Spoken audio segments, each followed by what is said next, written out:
കൃഷ്ണപുരം തേവാരക്കെട്ട് ശ്രീ ബാലഗോപാല സ്വാമി ക്ഷേത്രത്തിൽ അഷ്ടമി രോഹിണി മഹോത്സവവും ഉറിയടി സമർപ്പണവും നടന്നു. ധർമ്മ സംസ്ഥാപനാർത്ഥം അവതാരപ്പിറവി പൂണ്ട ശ്രീകൃഷ്ണന്റെ ജന്മദിനമായ അഷ്ടമി രോഹിണി നാട് വിപുലമായി ആഘോഷിച്ചു. ശ്രീകൃഷ്ണ ജയന്തിയോട് അനുബന്ധിച്ച് ക്ഷേത്രങ്ങളിൽ പ്രത്യേക ചടങ്ങുകൾ നടന്നു. കുറിയടി ഘോഷയാത്ര, ശോഭായാത്ര എന്നിവ ആണ് പ്രധാനമായും ക്രമീകരിച്ചിരുന്നത്.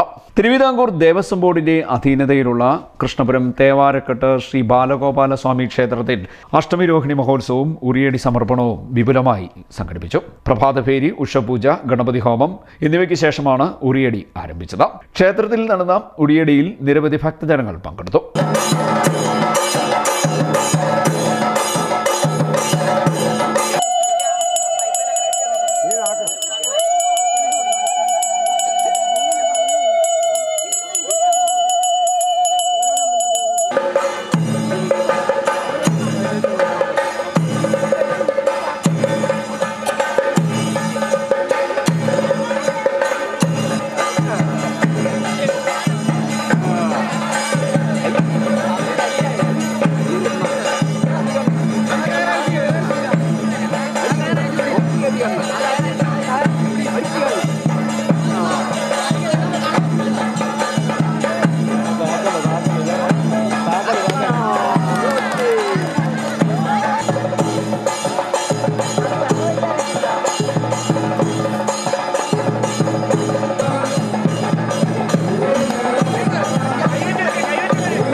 തുടർന്ന് ഭാഗവത പാരായണം, കഞ്ഞിസദ്യ, നാരായണീയ പാരായണം എന്നിവയും നടന്നു. ക്ഷേത്ര ഉപദേശക സമിതി ചടങ്ങുകൾക്ക് നേതൃത്വം നൽകി. CDNet news, Kayamkulam.